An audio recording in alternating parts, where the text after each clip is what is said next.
চায়নাতে প্রায় 300 প্রতিযোগী ছিল এবং 17টি দেশ অংশগ্রহণ করেছে। তার ভিতরে 500 মিটার ডিতে অংশগ্রহণ করেছে 17টা দেশের প্রত্যেকজন একজন করে 17 জন টোটাল। তাদের ভিতরে যে আমি টিকতে পারছি এবং এই বগুড়ায় যে একটা গ্রাউন্ড নেই আমাদের, সেখান থেকে যে এখানে যাইতে পারছি, এটা আমার কাছে অনেক কিছু। এবং বাংলাদেশেরও যে খেলতে পারছি, এটা মানে একদম সৌভাগ্যের ব্যাপার আমার দিক থেকে, যে আমি ছোট্ট একটা মানুষ এত বড় একটা মানে গেমসে অংশগ্রহণ করতে পেরেছি। আমাদের বগুড়া একটা গ্রাউন্ড নেই আমাদের। আমি জেলা ক্রীড়া সংস্থাকে অনুরোধ করব যাতে আমাদের একটা গ্রাউন্ডের ব্যবস্থা করে দেয়, যাতে আমরা আরও বেশি ভালোভাবে প্র্যাকটিস করতে পারি। এবং শুধু এখানেই না, বগুড়া না, বাংলাদেশকে আমরা উচ্চমানের একটা মানে পর্যায়ে পৌঁছায় দিতে পারি। আমি খেলতে পারছি, এটা আমার কাছে অনেক কিছু ছিল, কিন্তু আমি কখনোই আশা করিনি যে এখানে যে আমি মেডেল আনবো। অন্যরকম একটা ফিলিংস, মানে কখনো এরকম পরিস্থিতিতে পড়িনি আমি হুট করে।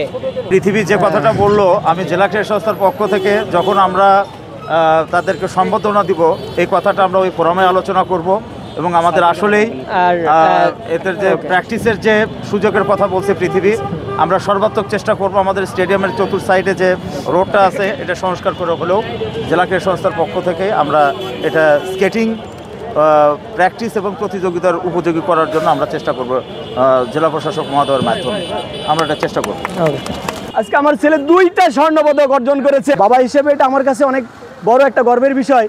আমি অনেক কষ্ট করে বাচ্চাকে পাঠিয়েছিলাম। একটা ভাঙ্গা গ্রাউন্ড থেকে যদি পৃথিবীর মতো বিশ্বমানের স্কেটার তৈরি হয়, আমি বিশ্বাস করি যদি সরকারি সঠিক পৃষ্ঠপোষকতা থাকে, তাহলে পৃথিবীদের মতো অনেক হাজার হাজার স্কেটার তৈরি হবে এবং বিশ্বমঞ্চে যুদ্ধ করে ইনশাআল্লাহ অলিম্পিক জয় করবে একদিন বাংলাদেশ। পৃথিবীর একটা কথা ছিল যে আমরা যখন দেশের বাইরে খেলতে গিয়েছি, ওখানে যে গ্রাউন্ডটা ছিল, সেই গ্রাউন্ডটা ছিল ব্যান্ড গ্রাউন্ড, মানে যে গ্রাউন্ডটা আমাদের বাংলাদেশেও নেই। তো ওর একটা দাবি ছিল যেন সংশ্লিষ্টরা যেন অবশ্যই সেখানে আমাদের একটা গ্রাউন্ডের ব্যবস্থা করে দেয়, বা ওইরকম ধরনের গ্রাউন্ড যেন বাংলাদেশে হয়।